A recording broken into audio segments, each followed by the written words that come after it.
the center of time. You can see the turn of the universe.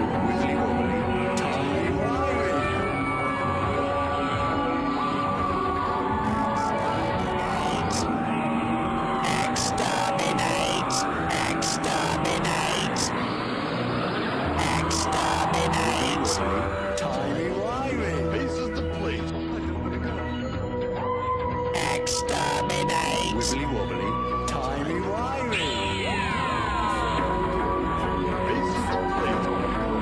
Like fire and ice and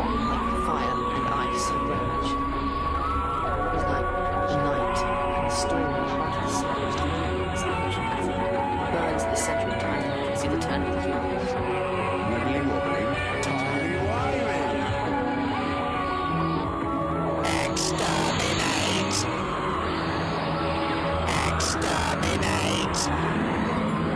Wibbly wobbly, timey wimey. Like fire and ice and rage. It was like the night and the storm in the heart of the sun. It's ancient throne. It burns at the center of time. You can see the turn of the universe.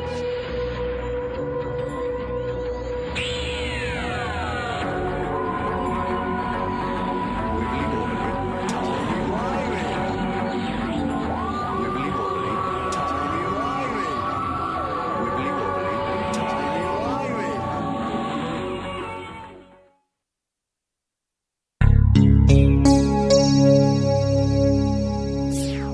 Stereo.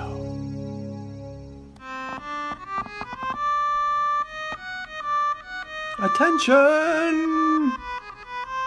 Attention!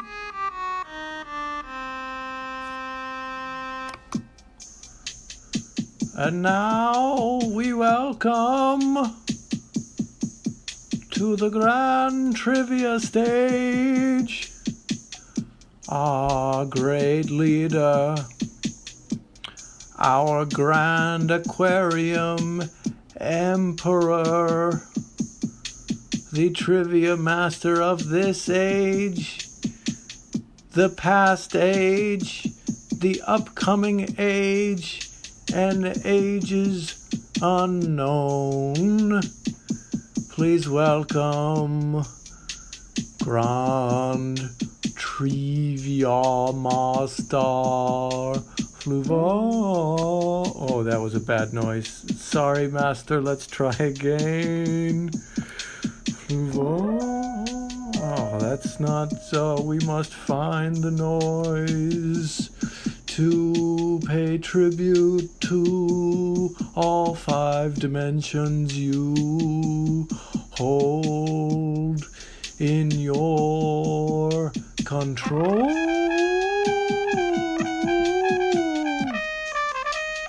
Yes, the fake trumpet for Fluval. Hello and welcome to Grand Trivia, the only trivia show in any dimension where the points do matter and losing will cost you everything. I'm Fluval, Grand Trivia Master of the Grand Aquarium Empire, and with me, as always, is none other than Intern Kristie. Welcome, Intern Kristie, to Grand Trivia, all about Doctor Who. I love this. I'm so excited to be here talking about the Doctor. Yes. One of the greatest murderers of entire species Yes. the multiverse has ever seen. And if you want to join our trivia about that great murderer, go to crowd.live and enter the code TARDIS passes several Z-axis reflectors, or TPSZR, and Fuloof has won a previous Doctor Who trivia. This is true. So you got some pretty tough players in this game. Trivia, Doc's name is not actually Who. Well, that depends on which version of the Doctor. The Peter Cushing Doctor is actually Doctor Who, whereas the Time Lord, more colloquially referred to and more popularly referred to, is not. You're right. We don't know what his name is, though. Don't we? No. I thought his name was who? No. That's only the Peter Cushing one. Oh, okay. Yeah. Fuloof got every answer right on the first Doctor Who trivia. It would be very funny if it was all related to the Peter Cushing Doctor Who movie. That That is also often how I feel Yes. when hearing about various intricacies of Doctor Who. Oh, the Doctor is referred to as Who in stories in the annuals, where there you go. So Sam has your back. Yeah. Hot Carbs Live. His name is Who. Wasn't there this whole thing where it's like, what's the Doctor's name? Yeah, but we don't actually hear it. What's the secret that I said? Wasn't it Who? No. The question, the first question was Doctor Who. Oh. The question at the beginning of everything was Doctor Who. I knew it was something that pissed me off. Which is why it's so funny, because it's the start, it's the first question on most episodes of Doctor Who is Doctor Who. Because it's in the titles. What is not? Yeah, he went by the Theta Doctor's Sigma in name? some of his younger days too, but that's a nickname, not his actual name. Mm. This is only related to the sketch where David Tennant is Catherine Tate's English teacher, right? Yeah. So, Missy yes. said his real name is Doctor Who. Oh, okay. Doctor Whom? Happy new trivia! Happy new trivia! He's also gone by Basil. In 2015, he said, "My name's Basil." Mm. But you should go to crowd.live, and it's like a TPSZR where you'll get to play against Dr. Queez, Dalek Maballs, Lena Who, the face of Boatleg Bart, Ooh. Theta Ligma, Ah! Blog Terhuvian, and the trivia is bigger on the inside, and Missy. Missy. We have 10 questions all about... We have a David Tennant number of questions all about Doctor Who. Missy Pyle was one of the few good things about that film, LOL Bart. And if you, by the way, if you missed out on last night's New Year's Doom and Eve with Wizworld Live, you missed out on something very fun and on a whole extra game of New Year's trivia. It's on our YouTube if you want to check that out. But your suffering for having missed it is so also tasty. beautiful. Yes. Yum, yum, yum, yum. I think you mean 14, because I didn't say we have an Inshudigatwa number of questions. I said we have a David Tennant amount of questions. Isn't Justice he 10? And 14. Remember? Because he comes back as a Doctor who is a different incarnation. And yeah, Missy won trivia last night, won New Year's trivia, and we'll be playing against players including Meta-crisis amount. Dr. P and Ten's chopped off hand. Oh, that would be very fun, Wiz. Yeah. We gotta do that. But first, what we have to do is our game of trivia, and even once it's underway, you can get it. You can join. So you don't can feel, get it. And sometimes You can always get it. sometimes get yeah. join late is sometimes the best way to do it.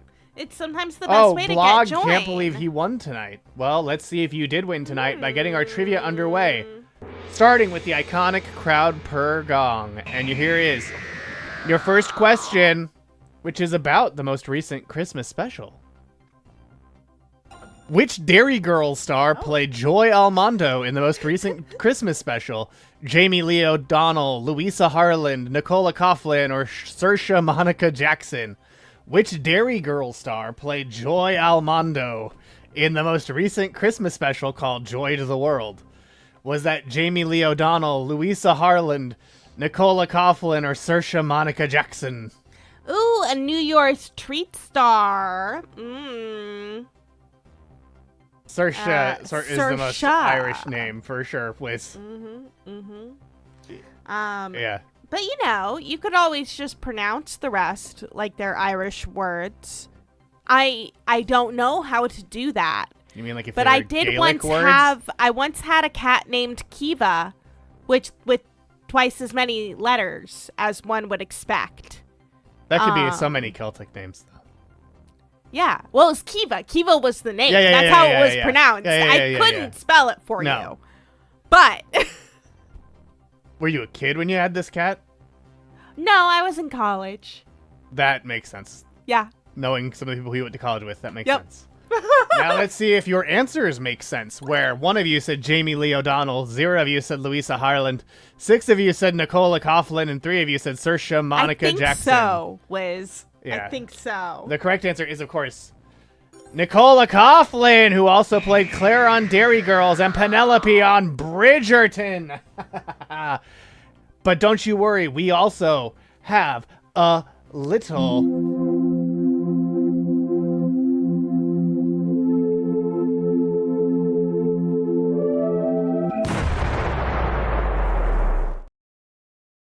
Almondo is Italian for to the world, meaning the character's name is Joy to the World, which is also the name of the episode. So in a sense, every time they say her name, they're saying the name of the episode, which is the most Moffat-y thing ever. There has not been Bridgerton. No, it's all about like desire to get down, yeah, which I don't appreciate. So Fool Aloof already got one wrong. Already got one wrong. This isn't this suffering. This isn't the last Doctor Who trivia. This is this Doctor Who trivia. And Theta Ligma is in first place. Ooh! Missy in second. Ten's chopped off hand in third. Lena Who in fourth. Blogter Hoovian in fifth. Delek Ma Balls in sixth. Lick my balls. The face of Boat Like Bart in seventh. Doctor Who do you think you are, Mr. Big Shot in eighth. The trivia is bigger on the inside in ninth. Dr. P in 10th, and Dr. Key? Qui? Dr. Qui? Qui? Dr. Qui? Do you pronounce the S? Dr. Qui. Wiz, I assume this is you, because I do know that it is Latin. Dr. Quiz. Dr. Quiz. Quiz. And Dr. Womb has joined our game of Dr. trivia. Quiz. Dr. Womb. Dr. Womb has joined our game of trivia. And so now is ahead of everyone who answered the previous question wrong. Because, and by the way, obviously Theta Ligma got the answer fastest. That's why they're in first place. Because the quicker you answer, the higher you score. Latin doesn't really have silent letters unless you're eliding for reading poems or singing songs. Ooh. Songs. Songs. Well, let's keep it going with question number 2. Beep the Meep's first appearance on TV was in a 14th Doctor episode. The character debuted in a comic starring which Doctor? The 4th Doctor, the 7th Doctor, the 8th Doctor, or an unknown Doctor? I'll also say this. Phony is really regretting not drafting Beep the Meep. Yep. For a George Lucas starring episode of Doctor Who. Right? Because George Lucas meeting Beep the Meep would be perfect. Oh, yeah. And by the way, for those of you who missed the draft, Phony's episode is Jar Jar Binks has found himself trapped in the Time War and once again sends a message to his steadfast ally, George Lucas, who is working on a script for episode 2, which features a very thinly veiled Harold Saxon analog. Binks tells George to seek out the Doctor, who he will know by the 1950s diner he uses to travel through time. The Doctor, River, K9, and George go on an adventure across time and space to save Jar Jar while the Master and the Time Lord try to prevent them from freeing him because it's a fixed point in time. On their journey, they go to 12th century England where they team up with Robin Hood's Merry Men, the Wild West where they team up with Isaac, played by Farscape's Ben Browder, and more, because once again, Jar Jar is the key to all this. Who's beeping their meep? Jar Jar meep. Yeah, Phony did miss a chance to get Julian Glover and Peter Cushing as well. But let's see what you all picked for this question. Good. 6 of you said the 4th Doctor, 1 of you said the 7th Doctor, 3 of you said the 8th Doctor, and 2 of you said an unknown Doctor. The correct answer is, of course, the 4th Doctor. And that comic was published in Doctor Who Weekly back in 1980. Beep the Meep also returned in a second comic in 1995. And the original 1980 comic was also adapted into an audio story in 2019. Yes, that it is. That is definitely it. I recognize it. Yeah, Kiva. The story was called Doctor Who and the Star Beast. I like that beep. Yeah. I like how fucking Cat in the Hat he is. Yeah. Pursued by Rarth warriors. Beep the Meep trashes his craft in Black Castle, where he is found and hidden by school children Sharon and Fudge. This is a Super Sheridan Fudge? and Fudge? Fudge. Okay. I didn't realize this was in the Super Fudge canon. Oh, who do they look like? Beep the Meep. He looks like the fucking Lorax. I guess. like that's a Dr. Seuss looking motherfucker. Oh, it's a Dr. Seuss looking motherfucker for sure, but I don't think he looks like the Lorax. No? Oh, I suppose I was mixing up mustache for ears. Goo? Yeah. He looks like Goo? Yeah, it does look like a Furby. For sure. clearly Roadrunner related. Oh yeah, that circular body. Yeah. Perfectly circular body. Goo, I am Meep, a beep for the trees. He looks like a cuter version of this Chewbacca concept art. The face. Yep. And this became Zev.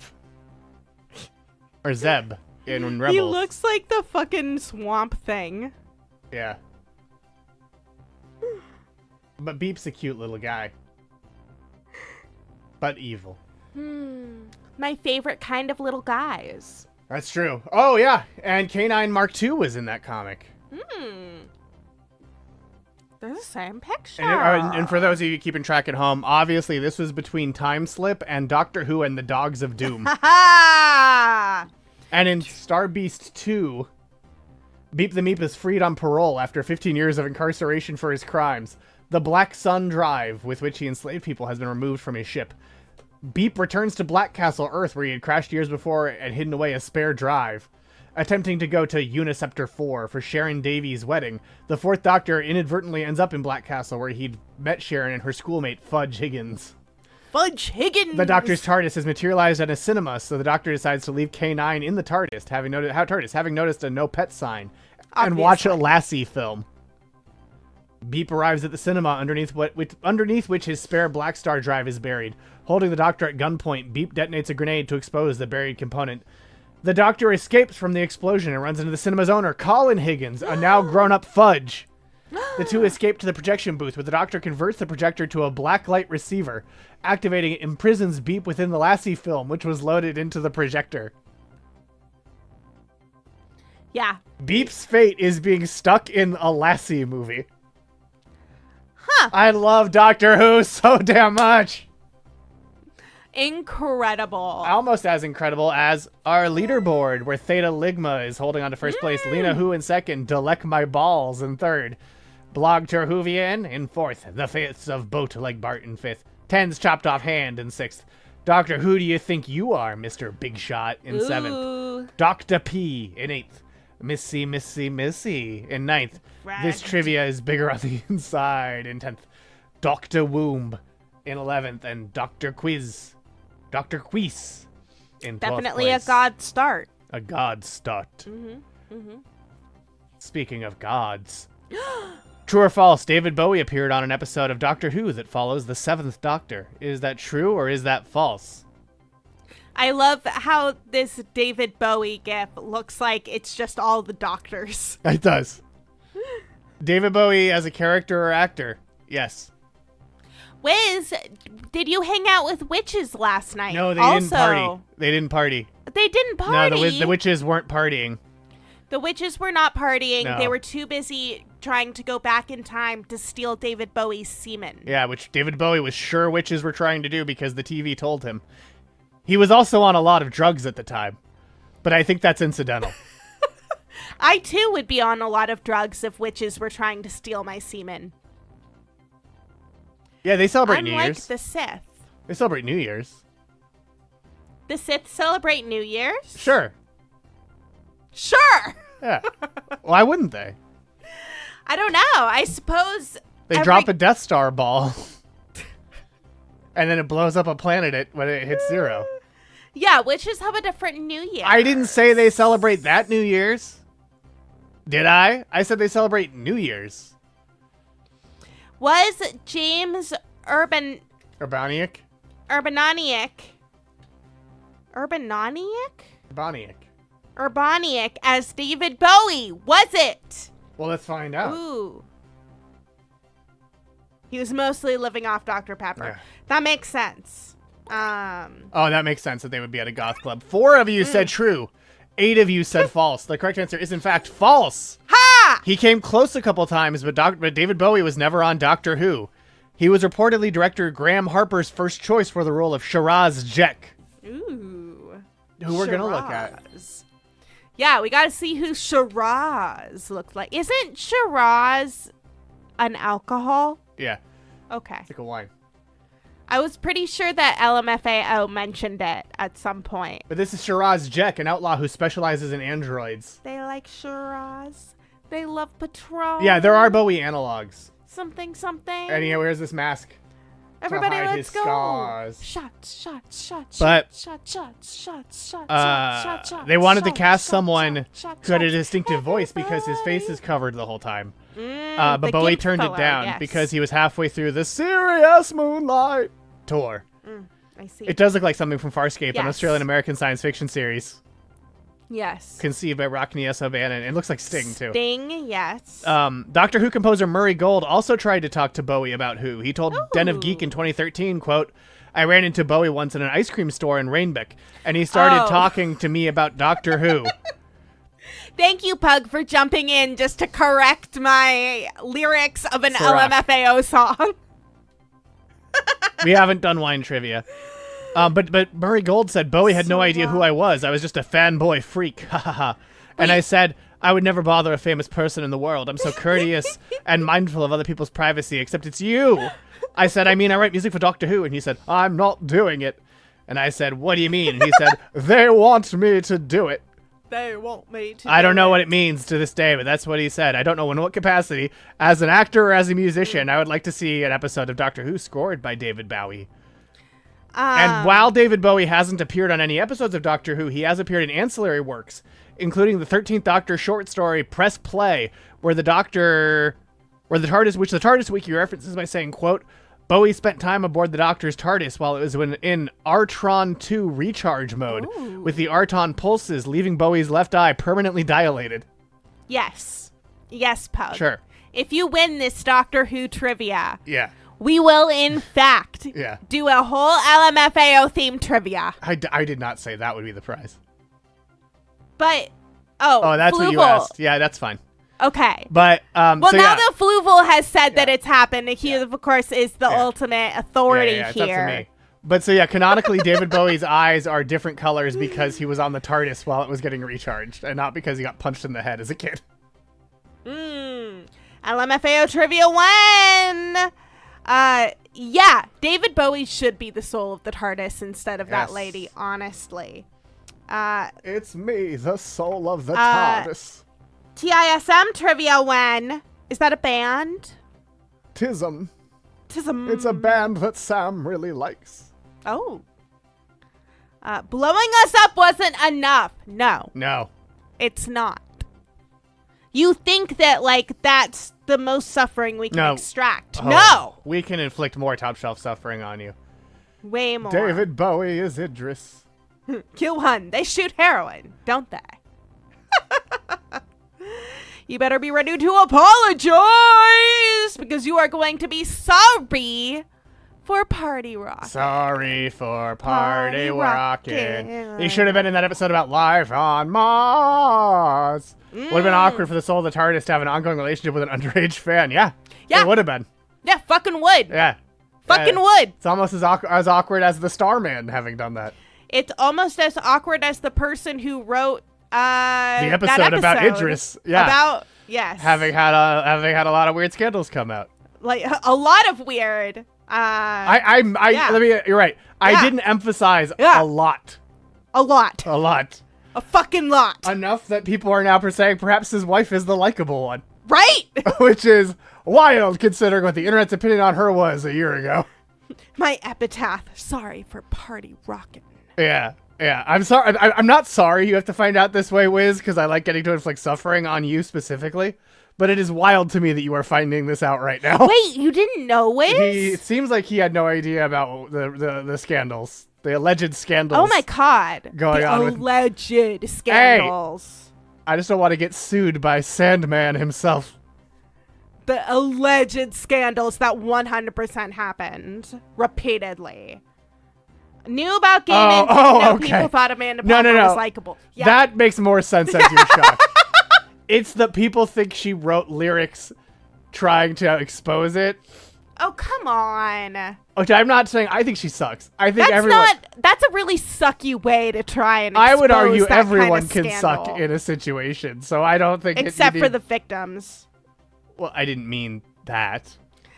The doctor goes by the Sandman in one audio. Ooh, the doctor was trying to expose gay men. Yeah. I liked her when I was 23 and drunk. Oh, that's You perfect know- Amanda Palmer era. If if any of us, What? none of us should be held responsible for what we liked when we were 23. Yeah, and drunk. I liked Doctor Who when I was 23 and drunk, is what Intern Forrest would say. Considering he did 3-hour bus rides to get to a bar in San Francisco to watch Doctor Who in a bar with fans, rather than just watching it at home instantly. The entire, like, that early part of that second Moffat season up through Angels in Manhattan was Forrest watching it in a bar in San Francisco with a 3-hour bus ride to the Sunset to Ireland's 23 in the Sunset District because it had a meetup group all about Doctor Who. Is that bar that's like not near anything? Yeah, it's that Irish bar that has Kennedy campaign merch on the wall. Fucking ridiculous. Yeah. Yeah. It was not a great bar. It was a hell of a drug. Towards the end, Forrest started driving so he could just get there in 40 minutes instead of 3 hours. Oh! Oh, jeez. Did not know that. Whoa! Did not know that. That is wild. Yeah, she does suck. Fucked. She sucks. She sucks so much. Fucked. No one drafted Yeah. Andrew Garfield. No, They ran did guns not. for the IRA? Wild. Wow. Wow. Okay, that's cool. Oh. That's actually really cool. That is very cool. That's cool, Wiz. Yeah, that's very cool, H-Dub. I think Forrest did a cool thing, as did everyone on our leaderboard. Where Theta Ligma's in first, Blog Terhuvians in second, The Face of Boat, Leg Bart in third, Lena Who in fourth, Dr. P in fifth, Dr. Who Do You Think You Are, Mr. Big Shot in sixth, Dr. Womb in seventh, Who Tatoes in eighth, Ten's Chopped Off Hand in ninth, Dalekma Balls in 10th. Is that you, Pug? This trivia is bigger on the inside in 11th, Dr. Queez in 13th, and Missy. Yeah, he's on the same episode as the Cult of Scarrow. I like how someone just said Andrew Garfield, but when I saw this comment, I was like, Garfield the cat was in Doctor Who. Oh shit, Theta Ligma is Pug. No. I don't know. You're in he's not. first. He's not. We know who Theta No. Ligma is. I know. I'm joking. Unless they want to say they were joking. I'm joking. It's not Pug. I know it's not Pug. Pug is not in first. Theta Ligma, I know who Theta Ligma is. Whose uncle? That is a good first question for the LMFAO trivia. Yeah. Theta Ligma gained the most points on that question, getting 114, while Missy lost the most points, losing 931 as we go on to question number 4. This is a fast trivia. Who is the first U.S. president to travel in the TARDIS in an episode of Doctor Who? Barack Obama, LBJ, and his penis jumbo. Richard Nixon or Ronald Reagan? Which of these is the first U.S. president to travel in the TARDIS in an episode of Doctor Who? On BBC America. Television from the other side. America. At that point, the voice of BBC America was the guy who played Badger on Firefly. Oh. Obama would be the boring lib answer, so I'm hoping it's the funny answer. Nixon. None of the above, says Blogtoven. No. Blogtoven, you just watched all of these. All of these questions are something that you should be able to answer. In the first show or the first elected president in our timeline? First in the show? First in the show. Okay. In the show's history, who is the first U.S. president shown traveling in, who is the first U.S. president to travel in the TARDIS? That or is shown a very traveling in the valid TARDIS? question, however. That's a valid question. If they had Obama and Doctor Who, y'all still liked it this much, I would lose so much respect Well, for Obama everyone is on present. Doctor Who. An actor plays Barack Obama on Does Doctor he Who. specifically play Barack Obama, Yes. or does he just play an American Does he just president? play a black American president? No, he's Barack Obama. Okay. But it is him being possessed and turned into the master. Yeah. John Sim The plays John Sim Obama. Master, who was in the episode Phony Drafted. He's super on Doctor Who. 0 of you said Barack Obama. 4 of you said LBJ. 6 of you said Nixon. 1 of you said Reagan. The correct answer is Richard Nixon. That's right, Wiz. It was the funniest It was answer. Richard Nixon. after the Doctor is arrested at Area 51, Nixon travels in the TARDIS to Area 51 with River Song and Rory Williams to order them to release the Doctor, because Nixon gets a sympathetic portrayal on Doctor Who as the ultimate reminder, yes, this is a British show. They're like, I don't know, they all kind of sucked. He didn't suck that much worse than anyone Well, because else. for so often it's a fake president, you know? Yeah. Yeah. Sure! Why not? So, some of you will be mad at me for this question once you see it. I'm going to skip past the Amy stuff that's not relevant to the question. Here we go. Now, one more time, sir. How the hell did you get into the command module? I told you, I'm on a top secret I'm on a mission top for secret the mission. president. Well, maybe if you just get President Nixon to assure us of that, sir, that would be swell. I sent him a message. Yeah, he did. He sent him an... See, there he is. There's the guy. He doesn't have the jowls. Mr. Gardner, is that correct? Head of security? He also does not sound like Nixon. Yes, sir. Yes, Mr. President. Mr. Grant, is it? I'm partially showing it because he's not a great Nixon. The hopes and dreams of millions of Americans Yeah. stand here today at Cape Kennedy. And you're the men who guard those dreams. Strategy. behalf of the He's not like a good any American. Thank you. He would be a good generic American president. Like, he feels like an American Yeah. president. Mr. Yeah. President, I understand you have a baby on the way, Mr. Grant. Yes, Mr. President. What are you hoping for? A boy or a girl? Just a healthy American, sir. Right? A healthy American will do just nicely. Now, fellas, listen. Also, the real Nixon at that point would say something about how he hopes it's some anti-Semitic thing, because he loves saying that. This man Loves here, that. codename the Doctor, Trick is question. doing some work for me personally. That's got to you, be a uh, British actor, Cut him right? Yeah, some that- slack. That sounds Mr. like not a President, real he American did break accent. into Apollo 11. Well, I'm sure he had a very good reason for that. But I need you to release him now so he can get on with some very important work for the American people. Could you do that for me? No. Son, I am your commander-in-chief.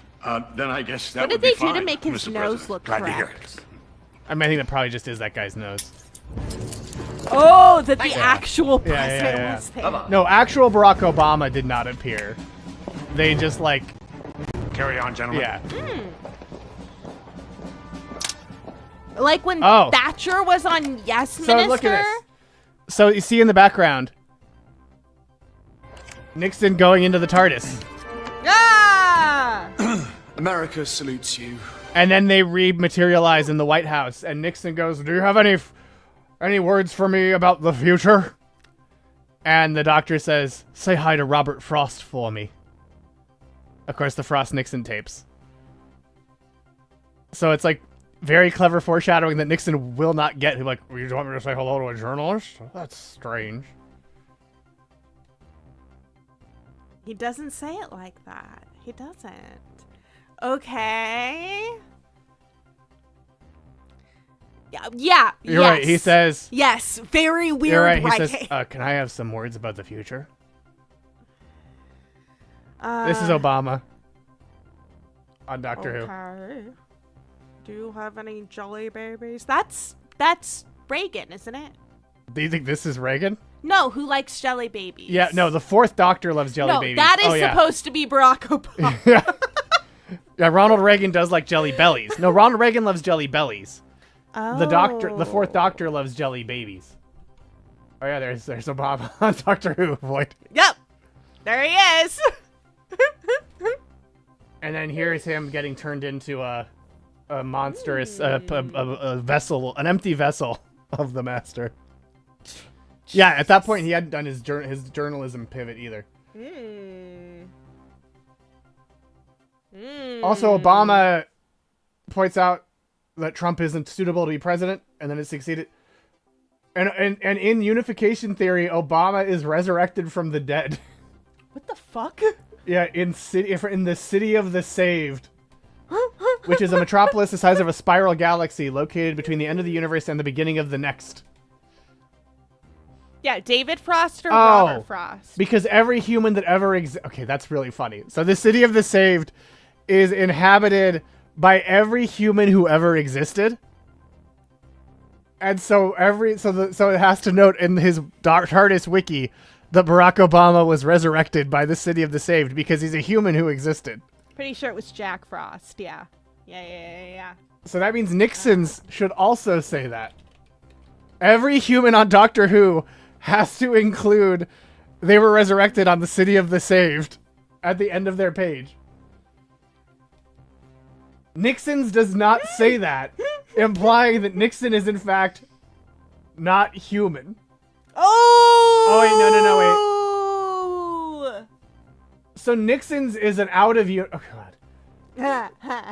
So Nixon's TARDIS wiki page has a whole bunch of out of universe stuff. But nothing about him post-death. So yeah, Nixon was not resurrected. All of the presidents were resurrected except for Nixon. So he's a lizard person. Oh, yeah, right. He's one of Earth's first inhabitants. I feel like if he was one of Earth's first inhabitants, they're generally portrayed as a lot They're smarter. a lot nicer than smarter than humanity, yeah. Like more intelligent than us. Oh, right. Generally? Also, they use Obama's voice. Which is why on the TARDIS wiki, Barack Obama's main voice actor is Barack Obama. What? What? Wait, can we see what it says about the tongue? Joe Biden doesn't have a page.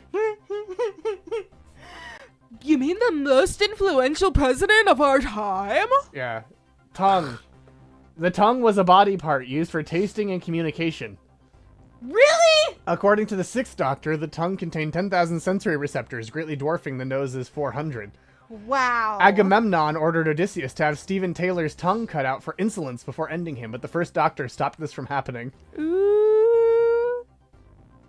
On Gallifrey, fish tongues were eaten as part of a tradition in celebration of others' tide. Oh, I'm gonna have to pull from Doctor Who for some future Christmas trivias. The tongue was a muscle. The tongue was a muscle, as is our leaderboard, where Theta Ligma's holding on to first place. Dr. P in second. Blog Terhuvian in third. Lena Who in fourth. Dr. Womb in fifth. The face of Boat Leg Bot in sixth. Ten's chopped off hand in seventh. This trivia is bigger on the inside in eighth. Dr. Queeth in ninth. Peace? Doctor Who do you think you are, Mr. Big Shot in 10th. Ooh. Who taters. Who in 11th. The Leck My Balls in 12th. And Missy. The lick my balls. In 13th. Theta ligma balls. As we warp our way to question number 5. Why does the Doctor's TARDIS make its iconic wheezes and groans when it appears? The Doctor broke the TARDIS's muffler. The Doctor leaves the brake on. The Doctor's TARDIS has a broken chameleon circuit. Or the Doctor's TARDIS is moody. So it just needs to express itself. I know the answer. I knew the answer before I saw it in your... Oh, I know you knew mind the answer on palace. this one. That one I know. Yeah. Yeah. The Doctor's TARDIS likes it. Interesting. Yeah, no, this is a gettable one.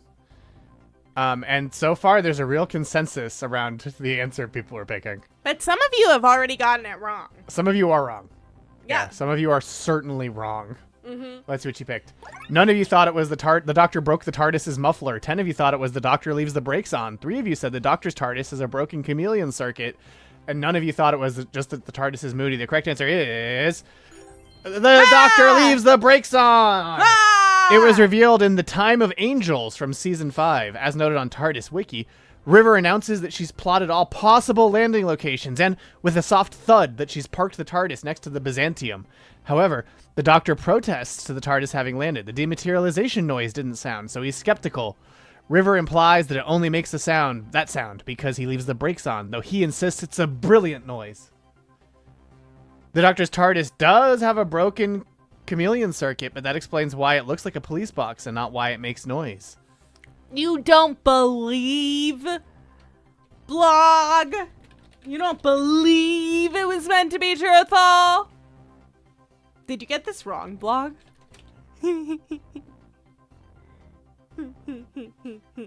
Blog's just quoting Nixon. Trixie Fluval. Yeah, so you think River's a liar? No, what's funny is Someone on the Reddit did say, 14 years ago, someone on the Doctor Who subreddit posted, "The Doctor does not leave the brakes on. River, you are a sexy liar." What the fuck? In Time of Angels season 5, there's this exchange between River and the Doctor. You know, the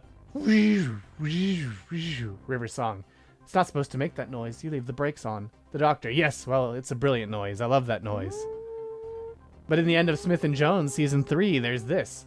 Well, then close down the gravitic anomalizer, fire up the helmet regulator, and finally, the handbrake. He doesn't leave the brakes on, River! Well, the handbrake isn't necessarily all of the brakes. Also, yeah. Yeah, I different do TARDIS. think that this is Blog's Reddit account. I also always inferred that Right? he purposely put the handbrake on so that it would make that noise. River Bong. I believe River. There's also a silent engine mode, apparently. Yeah. Well, you know what? Wow, we may have found the one thing that doesn't make sense in Doctor Who. I think you're River right. Bong. Fuck. River is a TARDIS baby. She's right, exactly. She was born Yeah. of the TARDIS. You merely Yeah. adopted it. She was born in it, molded by it. As many were born and molded by our leaderboard, where Theta Ligma's in first, Dr. P and She was what? she was conceived on the TARDIS.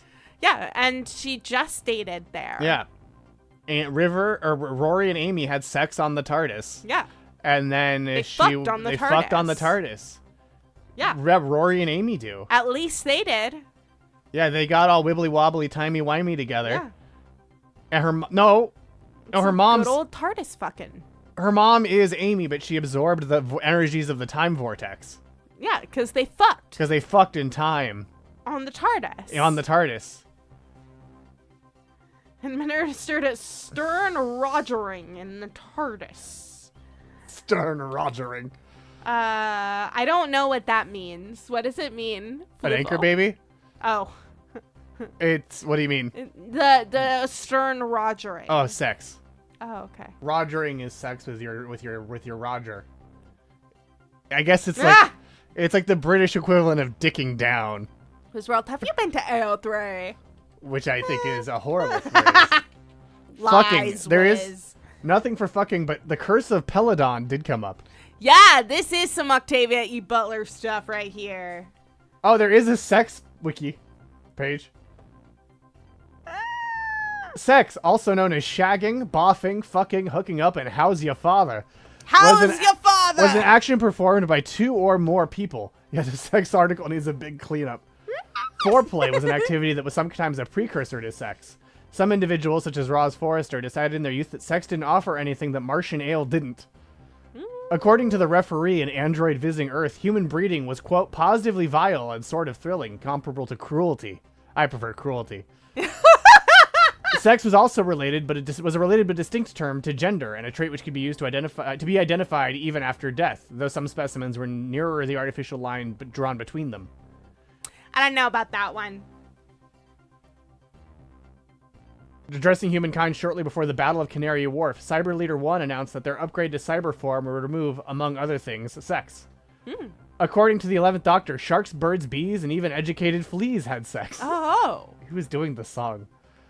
When a gaseous species that fed off orgasmic energies was freed from a meteorite on Earth in the 21st century, it then proceeded to have sex with almost every man it met, reducing them to ashes in the climax. And yes, that is a Torchwood episode. Bernice Summerfield once accidentally had sex with a Cidididibed. Oh, they were a species because of shaking hands is them having sex. Oh. While stuck in deep space in the 1980s, Jason Kane had sex with several aliens. He was eventually turned these experiments into several works of xenopornography, The fuck? including Knights of the Perfumed Tentacle. Ugh. River's song implied she had sex with an Auton once, telling the 11th Doctor Amy Pond and an Auton Rory Williams, right, he is technically an Auton, isn't he, that she once dated an Estine duplicate with swappable heads.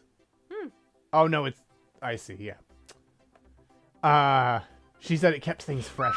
Several species have disguised themselves as human, and they then engaged in sex with other humans whilst disguised, such as the Zygon Kritak, who had sex with Lauren Anderson, the Arcatine Mary with Toshiko Sato, and a member of the Slevine family disguised as Oliver Charles, who around early 2006 enjoyed a number of sexual encounters with Oliver's wife, mistress, and a young farmer.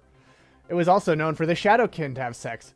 Coratinus was described as having the colors of a mate before he had sex with Caris.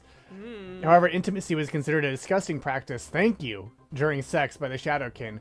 Caris was appalled when Caranus, under the influence of April McLean's heart, asked if they could cuddle. Kragum, a great old one, shagged planets to death. Wow! My arch nemesis! He once tried to do business with Troll, but Iris Wildtime and Wayne Bland II thwarted him. Rhodians, like Charlie Smith, are capable of having sex with humans. Wait, there's fan stuff in here? Oh, they licensed the Zygons, I see. Quill were also capable of having sex with Lores, at least when both were in a humanoid shape. Humans were well known for having sex often enough that John Hart complained, "It's all just sex, sex, sex with you people." Big agree. A time-traveling human could have sex with a non-time traveler, as demonstrated... Of course. Okay. In 2005, following the Dummy Massacre, RDD responded to Doctor Who, which is the fan website.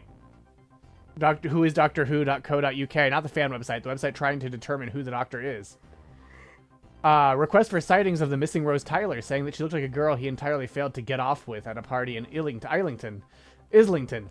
Since she swan off with this other chap, came up and said something about a different planet, he did. By the 21st century, humans did not need to have sex to reproduce. The males donated sperm, and it was injected in the females by syringe. Karis Fletcher. Yeah, speaking of it, Karis Fletcher worked as a temporary secretary at such a clinic. However, the majority of humans continued to have sex during this period, such as Jack Harkness and Ianto Jones. Owen Harper always thought the 1950s were uptight and sexually repressed until he met Diane Holmes. After becoming a couple, Charlie Smith and Matej, I'm so sorry, Mateusz Andrzejewski. Big apology to all the Polish people out there whose names I just ruined. He would later consider that having sex with Charlie had made their shared bed in his room a warm and comforting place. By most accounts, Time Lords were implied to be capable of sexual procreation. Both the Doctor and the Master claimed to have fathers.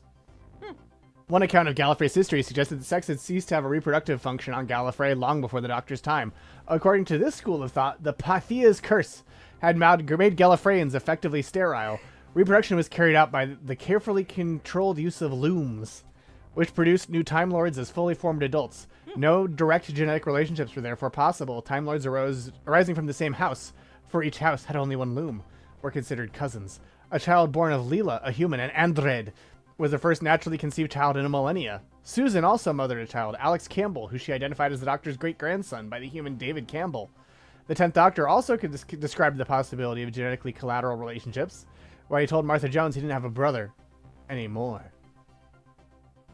It's rough and coarse and it gets everywhere. This is such a long article about sex. There we go. Sexy. The term sexy was used as by an individual to describe another who they thought was sexually attractive. The newly regenerated 10th Doctor openly wondered if he was sexy while looking at an amused Rose Tyler. In a possible future stemming from the 8th Doctor's life, the 10th Doctor described himself as sexy. That was the curse of the fatal death. In his 11th incarnation, the Doctor called his TARDIS sexy, a sentiment which his Gengar concurred with. It's the flesh clone. Oh, okay. Yeah. I just already knew that. The Doctor referred to Saturnins as sexy fish vampires. The newly regenerated 12th Doctor addressed a Tyrannosaurus Rex as a big, sexy woman. Gwen Cooper described herself as a very sexy lady. She said that her boyfriend, Rhys Williams, looked sexy while he was wearing what she called his pulling top. He observed that Gwen's Torchwood Cardiff colleagues, namely Jack Harkness, Ianto Jones, and Owen Harper, were all sexy young men. Gwen assured him that there was only one... There was only from where she sat before kissing him. When Plark... Yeah, where's the pavement girlfriend? This is Plark.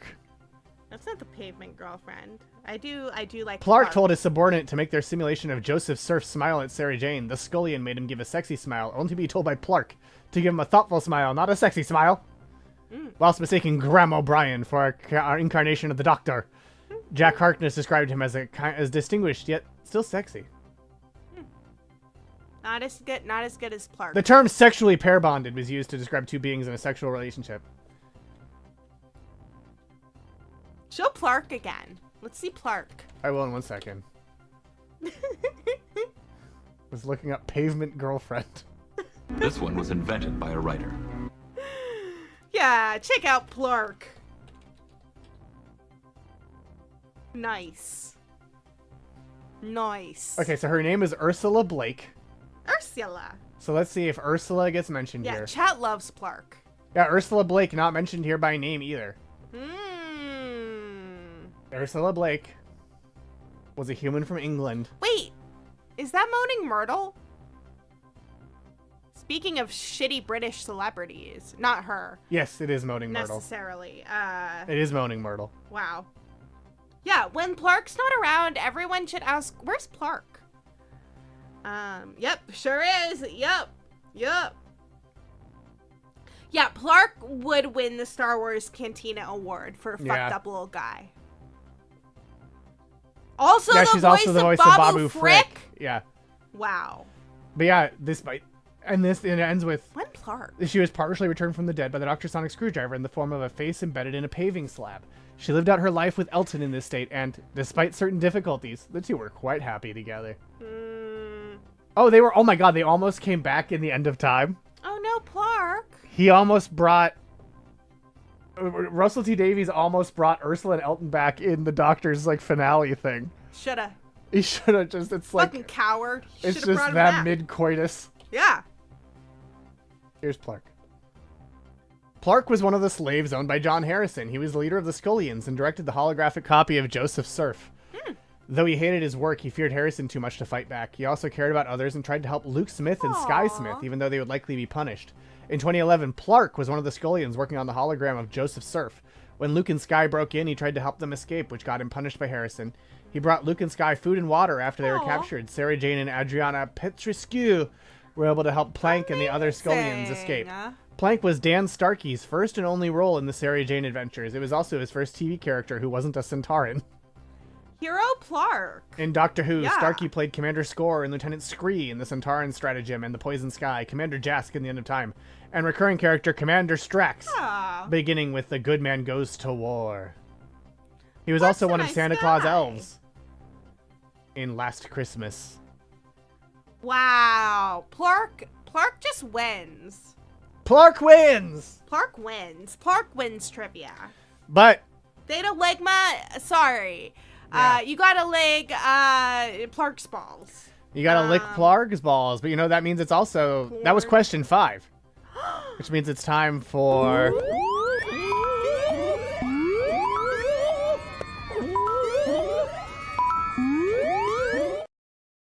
That's right, it's our second Wacky Ticket reunification game on this very week. Our first in 2025 in your dimension.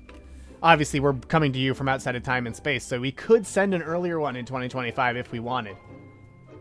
Nothing is a fixed point in time for us. Moffat, you are powerless to limit what we can do. And our first ticket, What? 396964. 396964. 4. Tom Baker. Happy New Year, Hot Carbs Live. New Year. My New Year's resolution was to ask how this not a raffle works. Well, great. So no purchase was necessary. No monetary reward is really being exchanged. All you get is the satisfaction of forcing these tickets that would rather be apart to be together. And I would send more out, but I did lose the roll. Yeah, which again is a very good reason why we made sure this is not a raffle.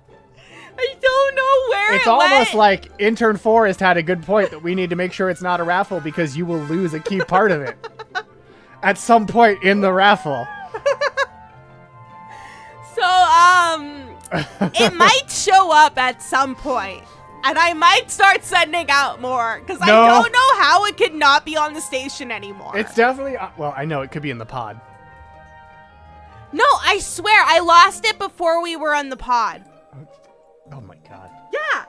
So My God. I swear to God. Well, hey, it blog, has I'm to sure be there's raffles near you. School districts have them a lot. 39 But we are not a school district, and this is not a raffle. 396893. 396893. really wish I still had it. Yeah, I mean, it would have been great to not lose it. 396610. 396610. Yes. So who's the 0th Doctor? Ooh. I guess that's the... I mean, I don't know if we know. 396968. 396968. Intern Kristie. I like the idea of calling the War Doctor the 0th Doctor because he's not a doctor. Yeah. And finally, 396885. I could have just made up numbers. No, we don't have the physical tickets. You lost the physical tickets to send out. Yep. Yeah. So no new tickets. Read my lips. No new tickets. Do we have no winners? We Not- had 3 winners yesterday. Well, it's the heart of the tickets. The heart of the tickets. The tickets giveth and the tickets taketh away. Plorn. Okay. What I in the used hell? them all up last night. Yeah, what's the deal with Plorn? I want to learn more about this Plorn You're laughing. character. Charles Dickens had a son named Plorn, and you're laughing. He had a son named... What? Plorn. Nick, I looked it up and saw nothing of the sort. Is this a prank? Technically, his name was Edward, but everyone called him Plorn. No, Edward nobody- Plorn Dickens. My God. I have something worse. Oh? The Plornish Maroon is in a brilliant state, beating all former babies into what they call... Wait. Okay. The Plornish Maroon is in a brilliant state, beating all former babies into what they call, in America, I don't know why, sky blue fits. Because they're wearing sky blue, Edward. Dickens wrote of his youngest son, Edward, whose original nickname, Mr. Plornish Maroon Tegunter. Tegunter. Dickens soon abbreviated to the Noble Plorn. Is it any relation to the mighty Akron? And eventually just Plorn, the name by which Edward was known for the rest of his plain and forlorn life. Mr. Plornish Maroon Teguntuner sounds like a Doctor Who character. Yep. Oh no, Mr. Plornish Maroon Tegunter. Mr. Plornish Maroon Tegunter. Ho, Yeah. ho, ho. Yeah. It is very much. Plornish it really he's a sounds. It cat. sounds like Huddies. Plornish Maroon Tegunter. Ho ho ho. Imagine getting stuck with the name Plorn. The saddest story is that of Plorn, a sensitive and nervous boy who couldn't even handle a normal school situation, and then sent off alone at 16 to the raw world of the Australian outback, he writes. Imagine getting sent to live in the Australian outback when you were 16. Why were they so cruel to my boy Plorn? Wait, Sam, are you Plorn? As the children grew, one by one, Dickens' enthusiasm turned to ashes. Having earned his success and overcome childhood poverty while still a teenager through his own impressive energy and drive, the children's complacency and lack of ambition disconcerted him. I think he has less fixed purpose and energy than I could have supposed possible in my son. Dickens writes of Charlie. Or should I say, Dickens writes of Charlie! It's Charlie! He was writing about me! Charlie in the bar! He's me for real. This lassitude of character is attributed to Charlie's mother. Of Frank, a good sturdy fellow, but not at all brilliant. And Plorn, he seems to have been born without a groove. It cannot be helped. He is not aspiring or imaginative in his own behalf.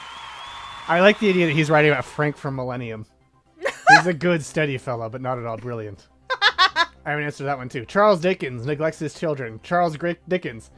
And Plorn, he seems to have been born without a groove. It cannot be helped. Who could have done this? Charles Dickens names his children. And who could have done this? The face of a man whose father Plorn. nicknamed him Plorn. Born without a groove. Fail Whoa. son Plorn. Woe to the grooveless Plorn. Lawrence New Oh, we're also going to do this next one because this also just looks good.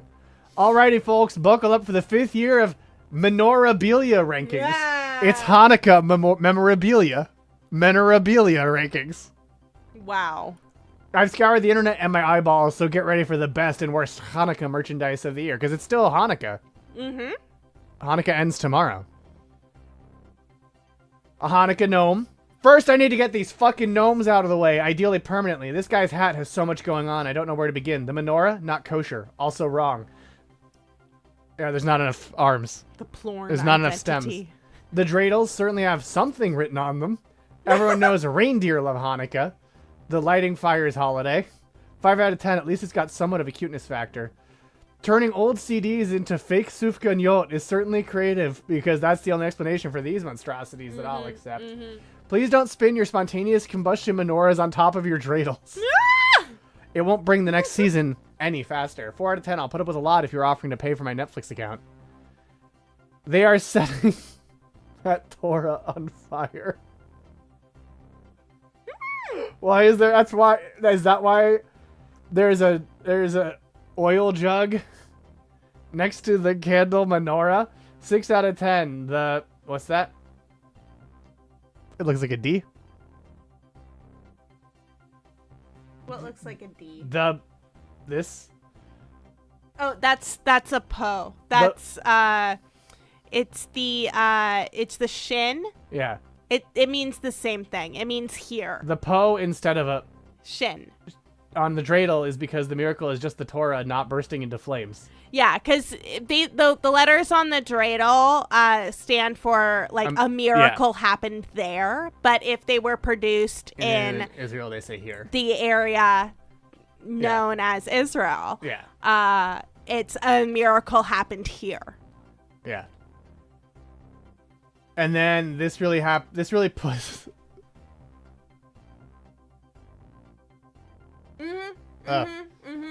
this really puts the messy in messianic. It's got the wrong number of branches. Why is the shamash just 2 stacked cups?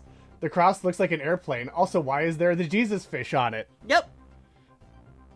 Negative 761628002492 out of 10. Never knew a single image could contain so much no. The cross clit. And those are temporary tattoos. Yeah, it's a Jews for Jesus menorah. Yeah, Hanukkah. Oh. Jewish pussy. Yeah, the AI said that this is a menorah when it's a dreidel. So clearly those are menorahs. We light them on fire and spin them as fast as we can. First one to die loses. Move over, Fiddler on the roof. Yeah. Hasidim with bottle balancing skills. Here comes some cats with impressive candle dexterity. That is not a kosher menorah. No. Meow Nora. Rugrats stuff. You know who fucking love the state of Israel? Jews for Jesus. Oh, this is 2024. This is probably all just AI then. I assumed this was older. Because Doctor Who things. I don't know why. A menorah throwing star? Damn! Damn! What? Can you imagine? You could Especially when the Star of David can be a throwing star. you could slime and burn them? Wait, is Chabad Jewish Shanyan? Yes. I don't know that much about Chabad, except that I used to party there for Purim. One time I was in a Chabad. Chabad is an Orthodox Jewish, organization.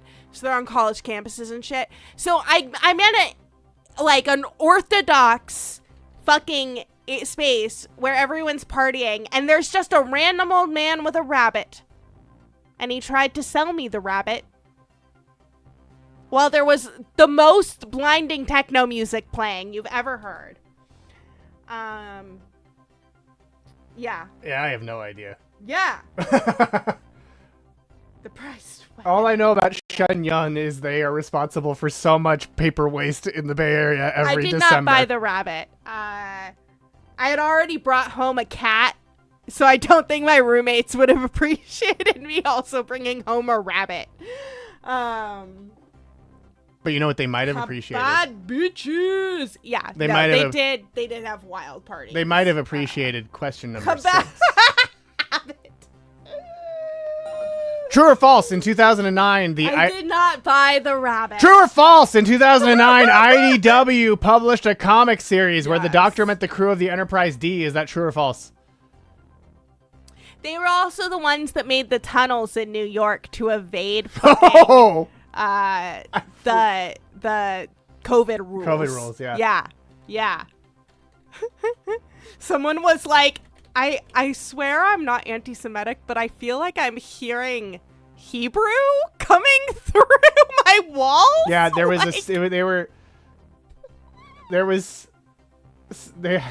I'll show you after this, because that sounds like a conspiracy, but is a very real story. Yeah. Okay. 13 of you said true, 1 of you said false. The correct answer is in fact false. COVID in a tunnel. The comic told the story of the 11th Doctor, Rory and Amy, teaming up with Jean-Luc Picard of the USS Enterprise. There are Jews in the tunnels! To defeat an alliance between the Borg and the Cybermen. It also features a flashback to a time when the 4th Doctor met Kirk and the crew of the TOS Enterprise. See? Ooh. So you should you enter. This should be part of Red Charts. That is true. You should find where that issue slots into TOS and read Red Charts. And read it for Red Charts. Mm-hmm. But it was 2009, and Scotty and Spock fought the Cybermen. It was Kelvin, wasn't it? Why was this question mean? No, the 93% is true. See, it also features a TOS crossover, but it is true. This is them meeting Guinan.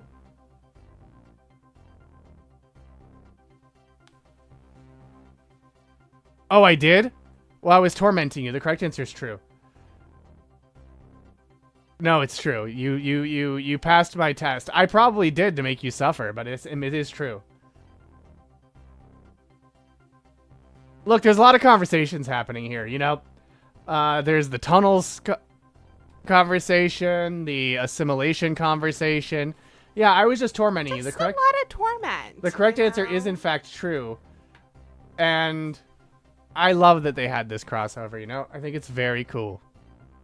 And I think that there should be more crossovers. And you're right, IDW is very crossover heavy. So it's not surprising they did that. They thought about doing a sequel where the 11th Doctor and Clara Oswald met the crew of Deep Space Nine, but IDW lost the comic rights to Doctor Who before they made it, which I think is a bummer because I would love to see the Doctor meet Quark. You know? Wait, Automod didn't like something? It didn't like Goy? What? Fine. That's fine. Intern Kirk has vanished, yeah. Will there be a question about the Doctor landing a TARDIS on the Fantastic Four tower? No. But yeah, this was the tunnel thing that you were talking about. Yeah. Where the damage that they did to the building was so bad that they had to do an emergency work order. That would be fucking kabah. Yeah. Jesus Christ. The poingoin. Well, I approved it, so you could say it now. But yeah. Boy. I just love that they had to do a work order to be like, no, we got to stabilize the stuff because, it's like that lady on TikTok. Yeah. They just made tunnels underneath it. I gotta say, the 20 tunnels have been a halcyon age for illegal tunneling. Yeah. Yeah. I'm not saying I approve of illegal tunneling, but it's booming. Don't build tunnels. Just don't do that. Yeah, you don't want your house to sink. Yeah. Sinking, it's not just for the ocean anymore. Mm. I could say it. Say what? That I approved of illegal tunneling. I'm not. You cannot trust a homemade tunnel. Yeah. 20 tunnels. Huh? Ah, yeah. I mean, honestly, you know. Oh, sure. Yeah. Yeah, sure. Ask a question, Hot Carbs. What's your question? Yeah. Throwing trash at NYPD. What's your Perfectly question? fine. Okay. What's your question, Hot Carbs Live? You said, can I ask a question? So I hope you actually ask a question and weren't just asking if it's possible for you to ask a question. Do you have a question for the class, or is that your question for the class? Please answer, Hot Carbs. The Triviamaster is our trivia'd once again. Can Hot Carbs ask a question? Yeah. Oh, plausible deniability found this sus. Well, Fluval. Oh. Fluval. I can. The serpent, I can. I absolutely can dig so far down or go so high that I'm in international space. Yeah. I don't know if you can. Well, I know if you can, but I'm not going to tell you if you can. I colloquially said I don't know because that's how the translator... Because, by the way, I'm not speaking English right now either. Just so you know, all of this is translated for your lowly third-dimensional brains. I'm actually speaking a language far beyond your comprehension, so any inaccuracies that aren't addressed are the translator messing up. Anything that doesn't make sense or I misspeak, that's also the translator messing up, unless I'm messing with you or tormenting you, or it's a test. Yeah. Then it's a test or I'm tormenting you. Look it up. You got books? See, I had a question about at what height snow starts. Yeah, that was was that yesterday? No. Last week. That was last week, and everyone thought I was crazy, but then Missy pulled it out with talking about the snow line. The snow line. Snow You line. are the colors. Also, are the colors I see the same as the ones you see? Fluval? Some of them. Yeah. I'll leave it to you to figure out which ones are different. You'd have to leave the atmosphere. Yeah, you'd keep digging till you went past the atmosphere. Like in the song Drops of Jupiter. You have to leave that atmosphere. Well, don't worry, space will belong to countries eventually. The moon will belong to a country. I bet you the moon, parts of the moon will belong to countries in your lifetimes. That's fun. That's a fun thought. I'm just saying. I'm not, again, this isn't an endorsement. The moon should belong to the Moon King. And Al Gore, since he rode the mighty moonworm. Yeah. The Moon King. I mean, sure. The Moon King will object, and that will be the first moon war. Train make sure Oz.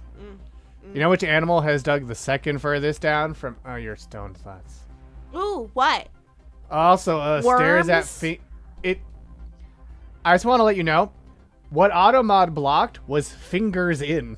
What? Oh. Yeah. That's stupid. That's grossly overstating your powers, Automod. Yeah. So the phrase, you have fingers in many pies, would be blocked, even though it's a normal idiom that people say. Crocodiles? Is it crocodiles? Automod, I need to back... Did you get Automodded again?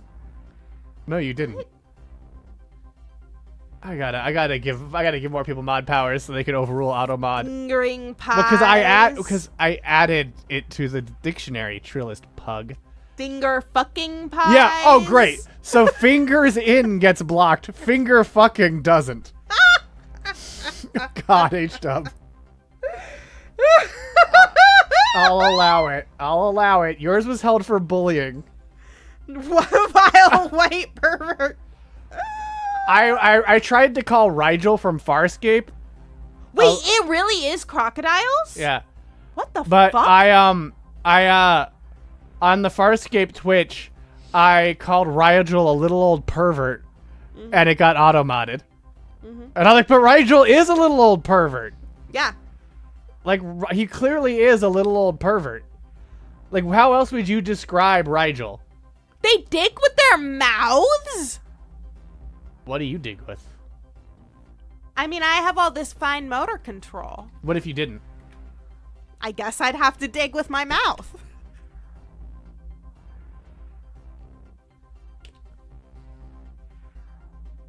The world's wild, huh? World's a wild place. You know what else is wild? Yeah! The horror! horror. The horror of our leaderboard. Where Theta Ligma is still in first, Dr. P in second, Dr. Hoovian in third, Lena Who in fourth. The face of Boatleg Bart in fifth, Ten's chopped off hand in sixth. This trivia is bigger on the inside in seventh, Dr. Womb in eighth, Dr. Whomst Extra in ninth, Dalek Maballs in 10th, Dr. Queese in 11th, Rashid Wallace in 12th, Missy in 13th, Dr. Who Do You Think You Are, Mr. Big Shot in 14th, and Who Tatoes in 15th. Now, what's wild to me is, again, this has been a powerful week for people having positive scores. You know? That is true. Quite powerful. The Rashid Wallace is a joke for 1BBBR. I had to look up who he is, and I was like, I see a sportsman. He's a basketball coach and former professional basketball player.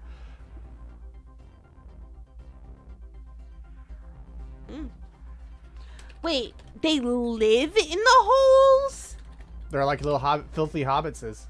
Yeah! The Cola... the Cola super deep borehole is the deepest human ever bored by humans.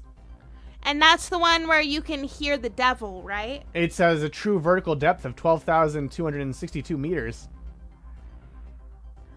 It's a Russian designation for a set of super deep boreholes. Oh my god, these people are diving to go into the crocodile holes. That is such a bad choice. Whoa. I know the Devil's Hole is a documentary about the largest cave in eastern Canada. The Satan Pit? No, the Satan Pit is an episode of Doctor Who. Oh. Oh my god. Where Tennant meets the Beast, who Phony almost drafted the Beast in the Doctor Who draft also, because that was a great episode.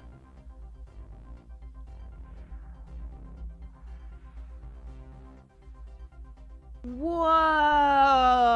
Clark holes better than croc holes, says Missy Information. Are you going to share what you're looking at all, intern? No, I'm just going to let you see my face as I look at crocodile holes. Wait.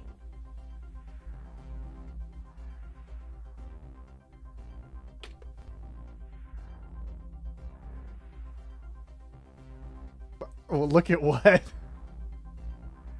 This. Look at the holes. Look, holes. Look, holes. What about the Santa Pit? Oh, yeah, birds that was a great are episode. also in holes. Look, sir, holes. Yeah. So. That's like 40 feet deep. Check that out. That's wild. Croc holy. Yeah. That's fucking wild. Alligator hole. I like that this article says that Jurassic Park should have been rated R because all the raptors and other theropods are very naked because they didn't have their feathers on. That is true. Yeah. We're learning a whole lot today. Yeah. So But look at these spooky holes. Why is anyone getting in these fucking holes? Because they like alligators. I don't know. I think it's a mistake. Stay out of the fucking water. American scientists getting silly. Fingers, holes, lots of things to learn on trivia today. Too spooked. This is plausible deniability. Wait, I wanna see how deep American alligator Junji Ito knew why people liked holes. burrows. Fingers in, blocked again. Fingers in holes? Says Sam, 2 a.m. Whoa. Look at that. I didn't know they lived in burrows. Can you imagine? Living in a hole with an alligator? No, I wouldn't be imagining for very long. Yeah, next week will be hole trivia. Okay. Why is anyone getting in these fucking holes? Intern Kringle reading Junji Ito's Amigara fault. My word. My word. How long can they hold their breath? Hopefully through this next question. Which British queen founded the Torchwood Institute to defend the British Empire from alien threats, including the Doctor? Queen Anne, Queen Elizabeth I, Queen Elizabeth II, or Queen Victoria? You know, precious few trivia questions have been given away by the 2-hour-long Doctor Who draft that we did just before 24 hours! this. Oh, that's according to the AI. No, the zoo says it too! The AI and the zoo say it? Look! Some can. Wow! What the fuck?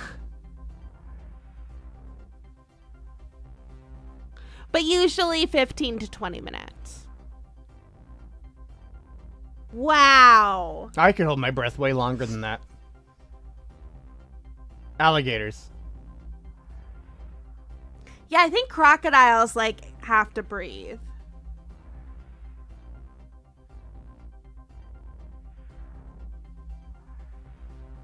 Crocodile or there. Up to 8 hours?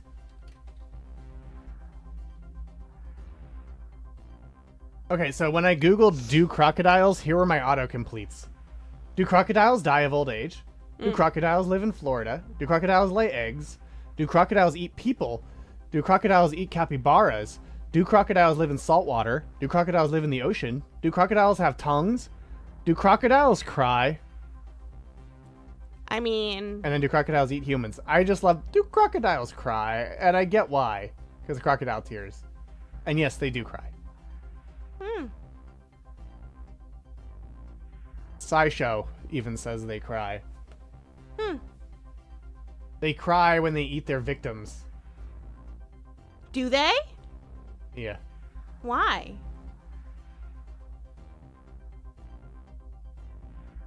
Uh, 8 hours? Crikey. They think it might be because of the like huffing and puffing that they do while eating. You know, like they're just so like exerting themselves that they cry. Eating is just it's so difficult for them. I mean, with those giant ass jaws. Wow. Wait, why do crocodile? Oh no, the color blindness test indicates I have ADHD, says Blogtoven. H-Dub says they cry for 8 hours out of self-respect. They also keep their eyes lubricated, yeah. Oh, to remove excess salt? No, that's another reason, but like the ones when they eat.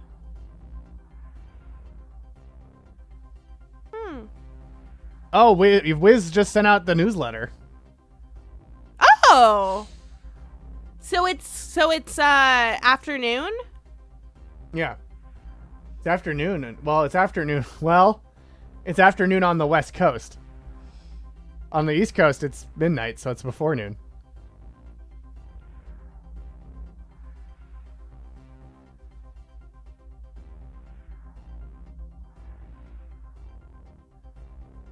I like that you're just still reading about crocodiles.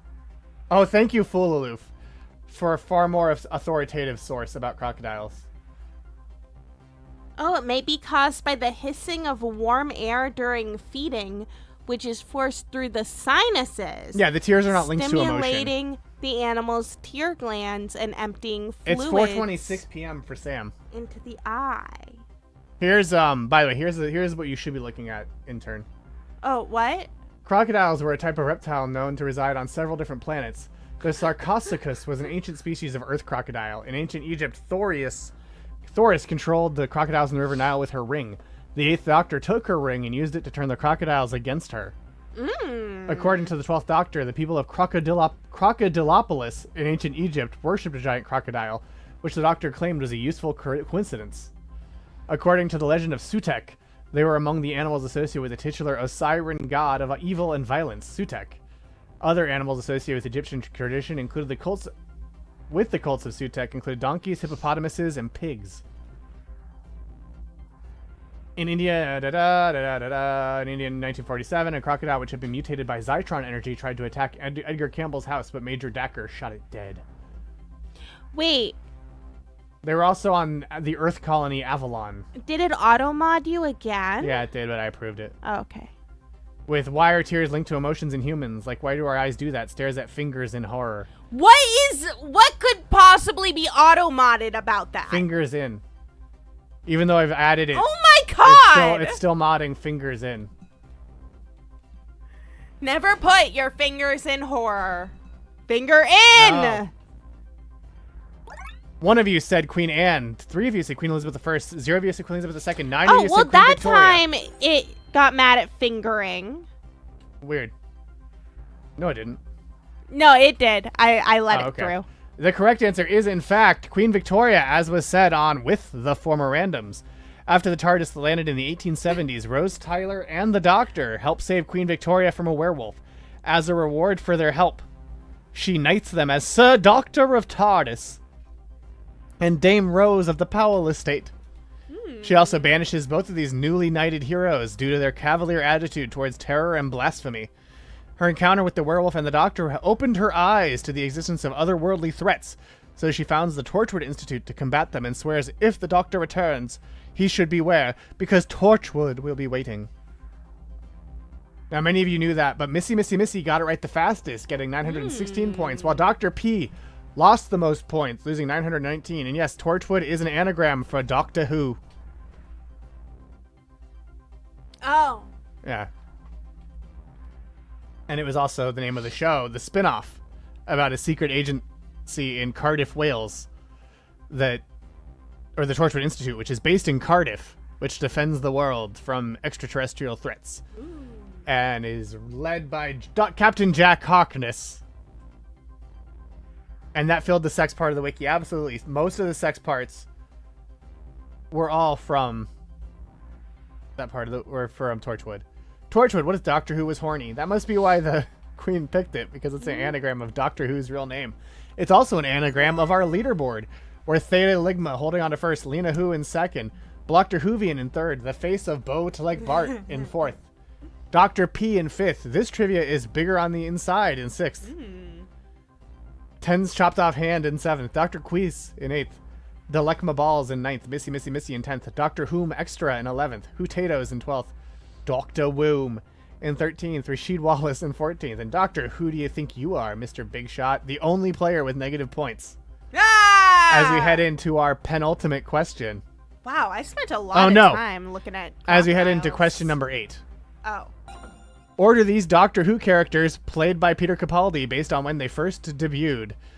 Lobus Caecilius, John Frobisher, or the 12th Doctor. And by first debuted, where they first debuted in your history. Oh, fuck. Which of these characters did he play first, second, and third? And here are the 12th Doctor's attack eyebrows. Attack brows. Yeah. Oh no. This is plausible deniability. It's not the in-universe history. The only question I think I know says Hot Carbs Live. I cannot understate the hype. Says Missy Information. Oh yeah, no, everyone was so excited when the attack eyebrows debuted because no one knew. Yeah, it's earliest at the top, most recent at the bottom, but no one knew that he was in the Day of the Doctor. And so the shock when you saw his eyebrows was off the charts. I loved Capaldi as Doc, but I respect that, H-Dub. That's that, by the way, in my episode, in Phony's episode with George Lucas, it's the 12th Doctor meeting George Lucas. But let's see what the most picked answer was. Lobus, John, and 12th. Oh yeah, you could have. Fooloof doesn't respect it. And you could have drafted Cleopatra as a companion. That's true. Oh. He's great in the thick of it. I agree. And that was the correct answer. Lobus Caecilius debuted in 2008's The Fires of Pompeii, which also features Karen Gillan as some lady before she was Amy Pond. John Frobisher debuted in 2009's Children of Earth, Day 1. And the 12th Doctor debuted in 2013's The Day of the Doctor via this quick cameo showing off his attack eyebrows. So now, Lena Who gained the most points by getting it right the fastest, but everyone gained points who answered. But Missy got it wrong. And Dr. Queese got it wrong. Yeah, because it says 12 of you. No, sir, all 13. Even though he's the 13th Doctor, but the 14th incarnation. He was the 12th Doctor. Yeah, he's the 13th incarnation. Because the War Doctor messes up the numberings forever. Which companion, Clara or Bill? Yeah. Clara I like I didn't Bill. really like, but I liked Bill. So fun fact, Wiz, I don't set the order here. I enter them in the correct order, and it shuffles them into a randomized order.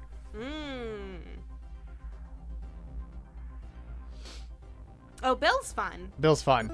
And Theta Ligma still holding on to first place, despite Lena Hu getting more points for it. Lena Hu in second, Blog Terhuvian in third. The face of Bootleg Bart in fourth, Dr. P in fifth. This trivia is bigger on the inside in sixth. Oh. Oh, yeah. I too would be concerned. That's true. He did say he didn't want Paddington living on that block. Don't worry, there are countless other regenerations we'll never know about. Exactly. Now, no one knows how many reincarnations of the Doctor there are anymore. Bryson lol. Now, Doctor Who do you think you are, Mr. Big Shot, is the only player with negative points as we head into our penultimate question. Ooh. The term Time Lord debuted in a TV story focused on which Doctor? The first Doctor, the second Doctor, the fourth Doctor, or the sixth Doctor?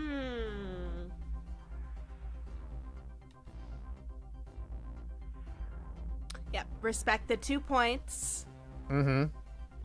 Missy barely hanging on to positive points. For sure, plausible deniability. And now, Blog, you should know this because you've seen every Doctor. Yeah. But as you can see, based on this, it is a classic Doctor, not a reboot Doctor. So Blog has definitely seen it, but most of our viewers may not have seen this episode. I have not. Because this isn't an Eccleston, it's not a Tennant, it's not a Smith, it's not a Whittaker, it's not a Capaldi, it's not a Tennant, it's not a Gatwa. Great insurance. Well, let's see what it is. 0 said first, 3 said second, 7 said fourth, 1 said sixth. Second is the correct answer. Specifically, it debuted in the story The War Games, which aired from April 19th to June 21st, 1969. This was also the first time the Doctor's home planet is seen.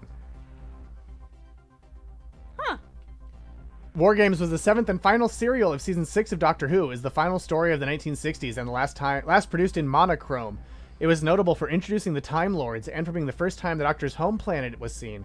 It was also the first story in which Derek Sherwin was a credited producer. Discounting the trial of a Time Lord as 4 narratively linked stories, it was the longest Doctor Who story to survive the purging of the BBC's videotape archive, and currently marks the earliest point in the series where first-time viewers may begin watching Doctor Who in chronological order without encountering any missing episodes. It was also the first story to have a large gap of time between it and the next one. The final episode saw the departure of Patrick Troughton as the second Doctor as well, and was the first time in the history of Doctor Who that either a companion or an incarnation of the Doctor made their last regular appearance in the concluding episode of a season. It was also the first time that an incarnation of the Doctor and all of his companions were written out of the program in the same story. Also, unlike most regeneration stories, the new lead actor and the Doctor's next incarnation did not appear in the final moments. We just don't see the second Doctor's regeneration. It's just not shown. Yep. And then in December 23rd, 2024, an alternate updated version of the story called The War Games in Color would air, where it would show us the second Doctor's regeneration. We could see a British man yelling.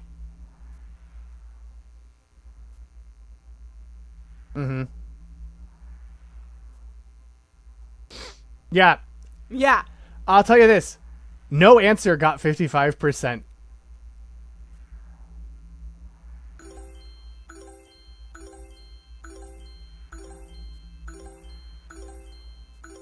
What are you doing, Fluval? I'm changing which answers are marked correct to see if it changes the percentage on one BBBR. Ah! See, look. Fluval, don't. We're traveling through different timelines where different ones are correct. We'll have to see please. which timeline we end up on. Fluval, please. Okay, we ended up back on one where it's the second Doctor. Ding, ding, ding, which means only 3 of you got it right. And those 3 are Dr. P, Blogter Hoovian, and Theta Ligma. And thus, it's no surprise that Theta Ligma is holding on to first, with Blogter Hoovian time traveling into second. Lena Hu in third, Dr. P in fourth, the face of Boatleg Bart in fifth. I'm not going to look up William Regal. That's just wrestling. And we're talking about Doctor Who today, not wrestling. Wrestling. Which means it's time to fly on to our final question. Which means, wager your points now, if you have them. And honestly, most of you do. The only players with no points are Rasheed Wallace, Missy, and Doctor Who Do You Think You Are, Big Shot. The rest of you all have points. So just depending on the wager, any of you could win this question, which is in fact about Doctor Who. Okay, well, let me see. Do you see it now, Wiz? Wager your points. Again. Wager! Let's see. Wager your points. I took us back to the points, so wager your points now. There we go. You re-wager. If you had wagers, re-wager again. And as has been mentioned, the only honorable thing to do is to wager all your points. Yep. So are you a coward or are you honorable? This happened last night, too. No, last night, it was something else. That's right. That's right. That's right. That's right. Kapla! Yep. Honor. Yeah, you had to you did have to re-wager last night too. That's true. That's so true. That's so Go true. big. Here's your question. Joe Duffy and Carrie Gamble created which Mary Marvel... excuse me, what am I doing? Joe Duffy and Carrie Gamble created which Mary Marvel pastiche of the Doctor in 1981? Was that Doctor Whom, Inspector Then, Professor Gamble, or The Stranger? Which of these Mary Marvel pastiches of Doctor Who was created in 1981? Why is no music playing? Why did you stop the music, intern Serenade? Nice to hear Stan Lee giving someone else credit. Well, of course, I made it all possible by creating the Marvel Universe and the Fantastic Four originally. Don't be a silly person, Hot Carbs Live. Obviously, they couldn't have done any of it without me, Stan the Man Lee, which one BBBR found suspicious. Only one way to win, says Blogthavin. Well, let's see what the correct answer is, should we? 2 of you said Doctor Whom, 2 of you said Inspector Then, 2 of you said Professor Gamble, and 4 of you said The Stranger. The correct answer is Professor Gamble! What? And you better believe Professor Gamble worked for the TVA before stealing... Let me step back. He worked for the TVA before stealing one of their time capsules, which are bigger on the inside, and like the TARDIS, it would... if its chameleon circuit wasn't broken, shapeshift to blend into their surroundings. He does have a plunger, and he does have a top hat. He looks kind of like the Mad Hatter. Professor Justin Alphonse Gamble was once an employee of the Time Variance Authority. Heyo! However, when the incinerators, robots that had the TVA had created to sweep, collect, and incinerate the cosmic debris cluttering the time lanes, began to incinerate other things, and the TVA only responded by forming a committee to study the matter in a few centuries, Gamble disagreed with their decision. Feeling that direct action had to be taken against the incinerators, he resigned from the TVA, stole one of their time capsules, and set off to stop the incinerators himself. Professor Gamble encountered and stopped the incinerators many times. At one point, the robots stopped calling themselves incinerators and called themselves the Dreadlocks. At which point, the Gamble recorded that one in his diary. And he even wrote a play about his adventures called The Day of the Dreadlocks, which is a nod to the Day of the Daleks, because the incinerators are basically Daleks. And they liked to shout, "Incinerate! Incinerate! Incinerate! Exterminate! Incinerate! Exterminate! Incinerate! Exterminate!" Yes, that was, in fact, a tricky one, and there's even more fantastical facts about it.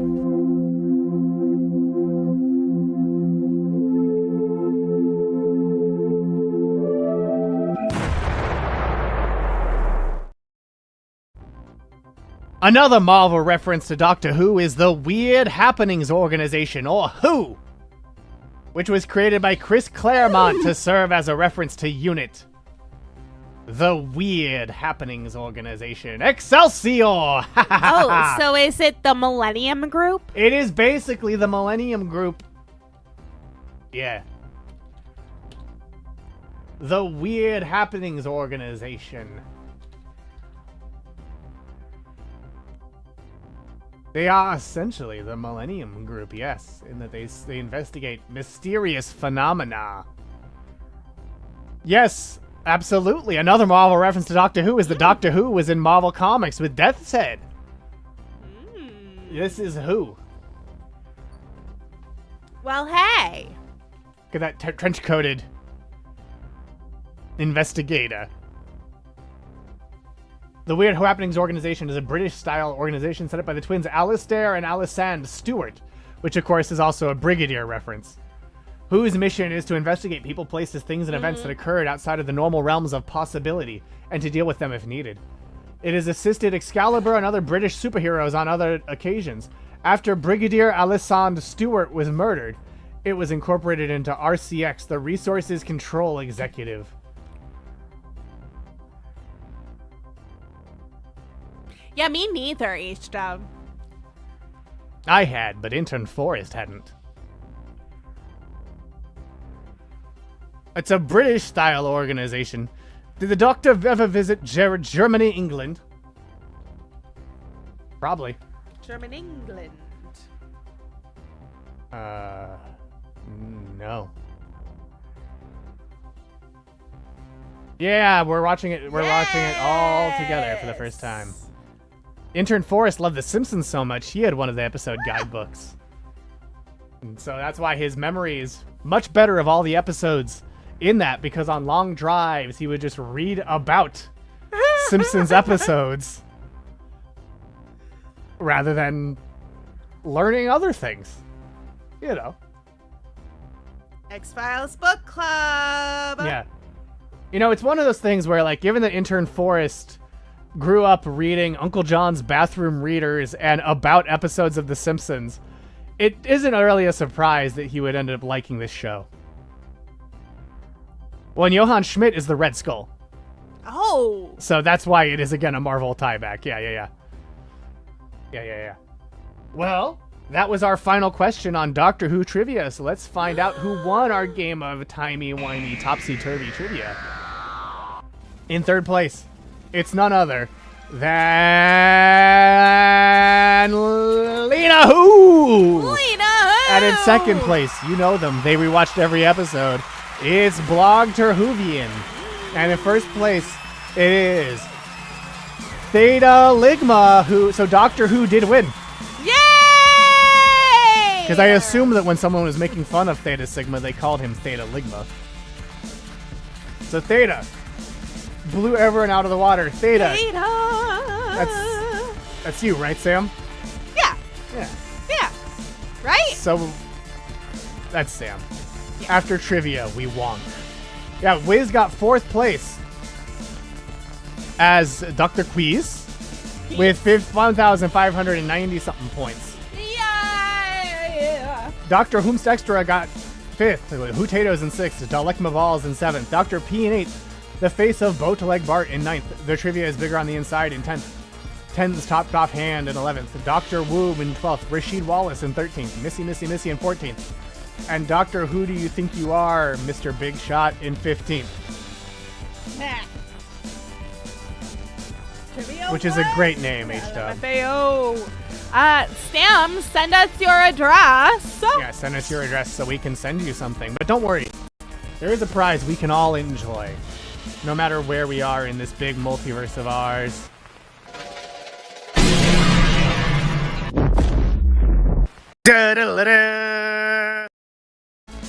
And we'll be seeing you again next week for Grand Trivia.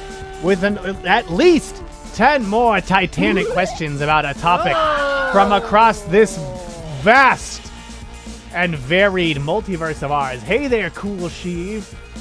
We'll be seeing you next week because you know what we have? What? Your coordinates. Excelsior!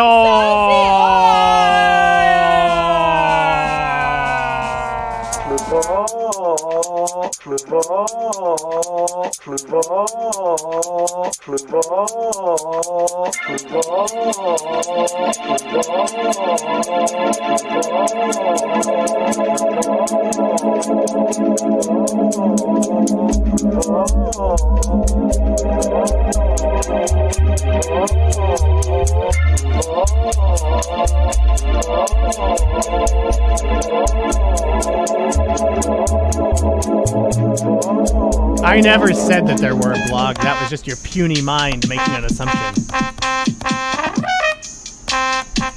Or you're having a meta crisis or bridging realities. One of the two. Swimming closer than farther away.